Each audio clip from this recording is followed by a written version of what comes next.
Hi, welcome to Step by Step Dyslexia Solutions. This is our YouTube channel for Dr. Marianne Cintron. Thank you for joining us here today.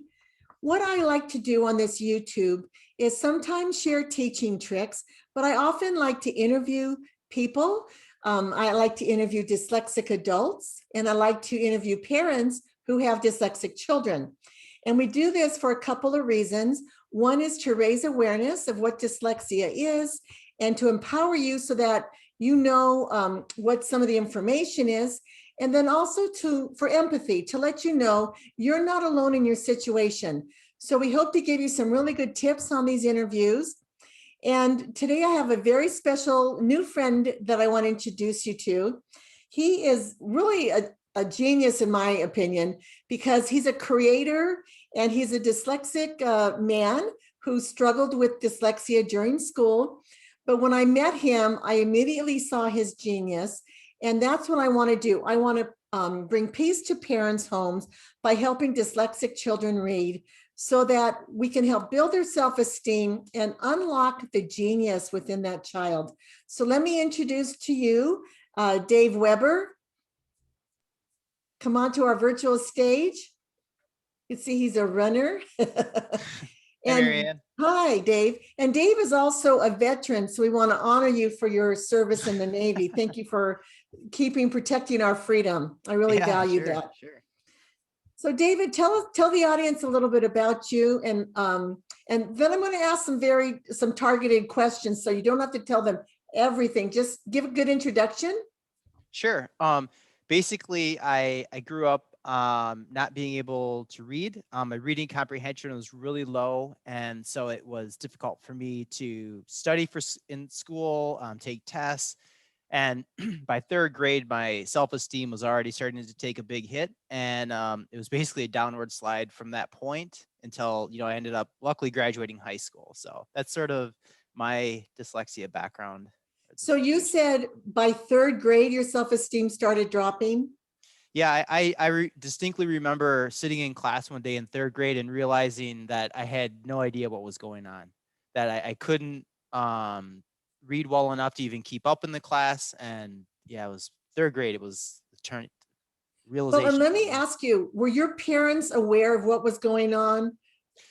Not really. I had my eyes tested many times and always had 20/20 vision. And so I was born in 1971. So, this was late 70s, early 80s. And I was from a small town school where, the term dyslexia wasn't even something that people used. So, and I was a nice kid. So you just didn't, unless you had a cognitive development issue where then you get one-on-one help, or some sort of anger issue, then you get one-on-one help. But for kids like me that just sort of didn't understand it, you just sort of slid through the cracks. So it was not okay. And do you know if one of your parents had dyslexia?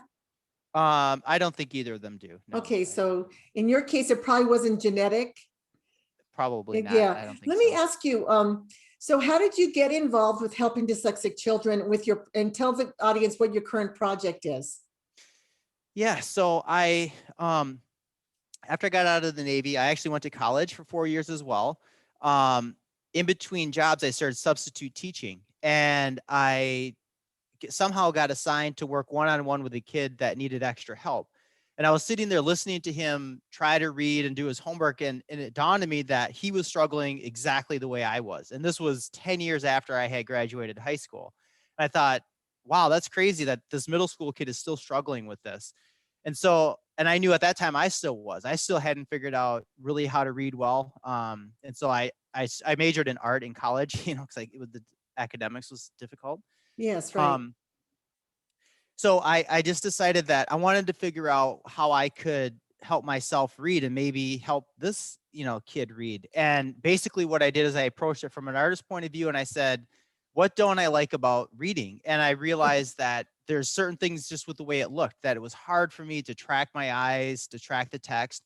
And so basically I just started experimenting with altering the way the text looked to make it easier to read.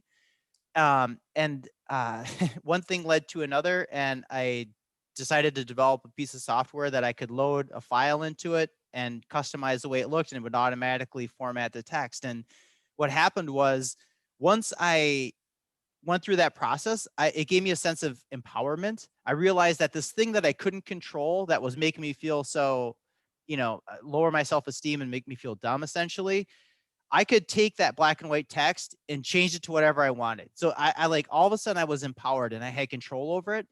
But then with the way that I could display it, it actually was easier for me to read. So I started reading more often. I wasn't afraid to try. And then over the course of several years of just practicing reading, like I read all the old classics like Treasure Island, Around the World in 80 Days, those sort of books, my reading actually started to improve. So it was first breaking down that emotional barrier, and then, reconstructing the text and then just practicing. It's all about practicing for me is where the big breakthrough came through. So so I've given you words that you were able to upload and put into different colors and sizes. But if someone were to give you a book that they wanted to read, you could just upload that book for them, or If would they buy your program and upload their own book? If there was a specific file, I would need to get permission to load it for them, but I could definitely, if it's a text file, I can load it into my e-reader and they'd be able to read it. Okay, well, tell the audience a little bit about your the reading wheel. Yeah, so the reading wheel. So basically when I struggled with reading, I thought of reading as being the singular thing, just being reading. And I didn't, it was this black box. I didn't understand it. But once I started practicing reading, I realized that there were several things that maybe were going wrong while I was reading. So basically I eventually broke reading into 9 different components. So the 9 different components, for example, our oral language. Like you have to know how to speak the language to be able to read it. To be emotionally ready is another one. And then your like the phonics, that's an important thing. You have to be able to sound out words.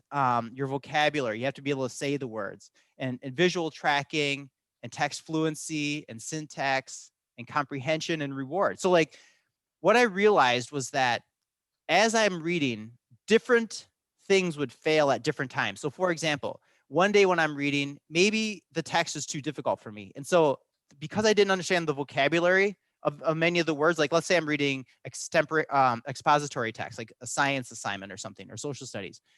Maybe there's 2 or 3 words within a sentence that I don't understand. Now I don't understand that sentence. And if I skim over those, now all of a sudden I don't understand the paragraph and I'm lost, right? So in that particular case, it was the vocabulary. Maybe another day at another time, I'm just not emotionally ready. My mind is moving 1,000 miles an hour and I can't settle down to read.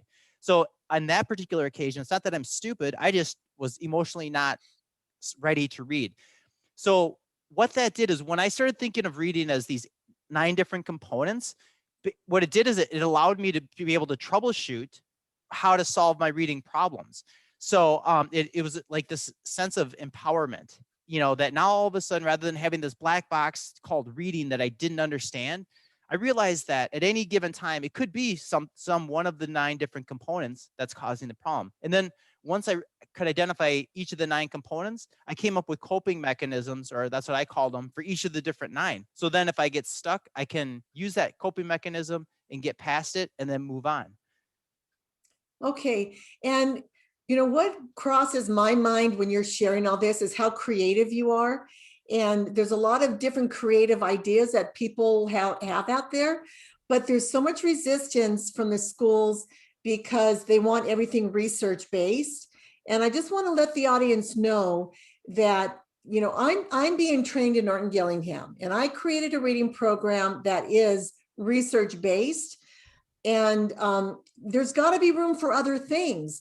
And what Dave is sharing is something extra that's going to make reading fun for kids. So they'll need the intervention, so they can come to me, get their intervention, but they go to him for extra reading. So instead of even watching TV or instead of getting on their little video games, give them an opportunity to find the enjoyment of a different kind of a book. And this is where David can come in, because he brings color and life to a story that normally the child wouldn't be able to read. And we always promote books on tape also. So the students are reading as you're listening, but this is really different. And I think people really need to check out your site and see what it looks like, because it's almost like a video game, but it's a reading, so it's really making it fun. And so why do you think making reading fun is so important? Well, I think it's important because, like I said, with my example, or my experience, my reading improved when I read more often. And a lot of kids just don't read often. You know, I have a son that's 12 who's a decent reader, but he's reluctant to read because he says it's boring. You know, and I was reluctant to read because it made me feel stupid, right? So there are different reasons, but the key is you have to be reading regularly in order to improve your reading. And that's what worked for me. So my whole goal with my reading project is to provide different ways to present text so that it's fun and interesting and interactive for the kids.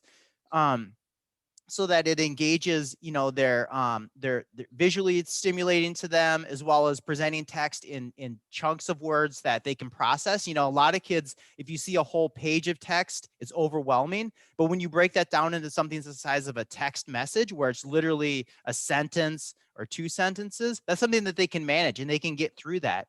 So what I'm doing with my e-readers is I'm just thinking about, how breaking text apart and saying, well, does it need to be displayed in smaller segments? Does it need to have different colors? Does it need to have some movement to it so that it's stimulating the eyes differently? So I have 4 different ways that I like to present text. And my goal is always to make sure that the reader is focusing on the text. You know, that to me, that's the big thing, because I really want people to become a better reader, and I think they can. It's just sometimes it just needs to be presented just slightly different. And one thing that I found is, for a lot of people who are, have always been a proficient reader, when they see the stuff that I work on and the ways that I present the text, it's kind of scary to them because they don't understand, why would you need that? But the thing they have to understand is take a step back and say, maybe that's the way it is for Dave seeing the black and white text, because it is. When I see that text, it's scary. It's hard to read. Isn't that something? Yeah. And the interesting thing now is that now that I've been using my e-readers for so many years and training my eyes to track as I read and being very aware of it, I can read easily with, black and white text or my e-reader. So it isn't like something that you become, or that I became dependent on. What it did is it just gave me a bridge, from hating reading and avoiding it to slowly, gradually bringing me back and training my eyes and training my mind. There's attention span. Like, you can't go from having no attention span to all of a sudden being able to sit and read for 20 minutes. It takes time. It's just like exercise. And so the more I practiced, the better my attention span got, and as well as my visual skills and my, cognitive skills too.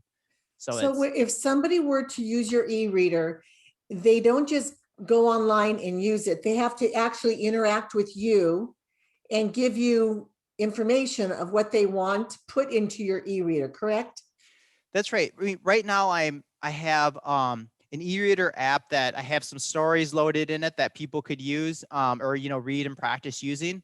But one of my goals is to try to get some sort of contractor deal with a place like Scholastic Books, where they have a lot of published books, so that we can use the features of my e-reader with that. But if there's a teacher, for example, that has certain stories that they have the ability to share the rights to, that I could load it and format it for them, and then they can use it just with their students, that's fine, because then they're not selling it.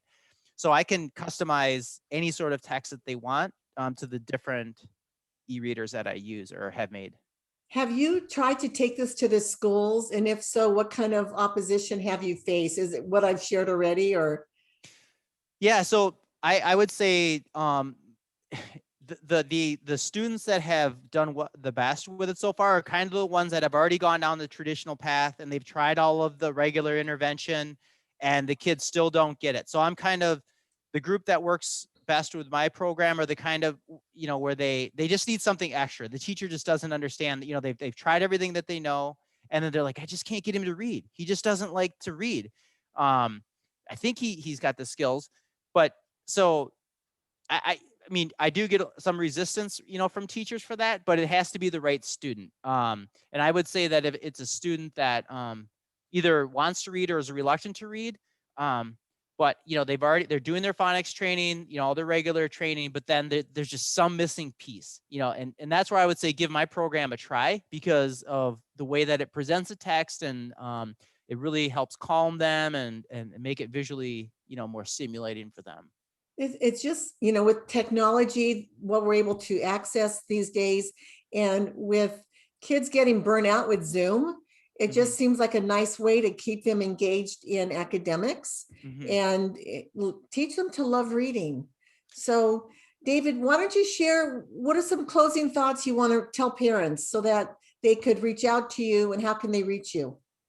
Well, I would say the first thing I'd want to tell parents, if you have a son or daughter with dyslexia, is the one thing that the biggest hurdle for me was I always felt really terrible about myself. So I would say the first thing is find something that your child is good at doing and make sure you compliment them. Make sure that they know that there's something in this world that they're good at, because they're not getting it from reading. And in fact, it's demoralizing them probably and making them feel terrible. So I would say, whether it's a hobby that they have or some sort of skill that they have, I would say make sure as often as you can, you point out and you let them know you're good at this and I'm proud of you for that. Because they're going to need a lot of boosting up to get their reading back up to speed. I would say that, yeah, and if you've tried a lot of different avenues and you just want to try something different, feel free to follow the link to my website and get a hold of me, and I'd love to collaborate and do something with anyone. What's the name of your website? It's rovareader.com, ROVA reader.com. Rova Reader. Rova Reader. And yes. What I think is really exciting, we're learning that there's 4 areas where dyslexic people really excel in, and one is in the arts, and that's what you've taken to heart. Even though you went to college, you studied the arts. And then there's engineering, entrepreneurialism, and architecture. So the fact that you have taken your gift and your strength and done something in the arts and linked it to education, I think that's just so commendable. Yeah, thank you. Thank you. Okay, so we're going to wrap it up. And thank you, David, so much for the information. And I hope you get a lot of people reaching out to you on your website. And again, I'm Dr. Marianne Cintron with Step-by-Step Dyslexia Solutions. If what we have shared has inspired you, please consider going to our website and making a donation, because we're a nonprofit and we will keep these messages going forward. I want to say goodbye now and thank you for tuning in. Thank you. Bye-bye.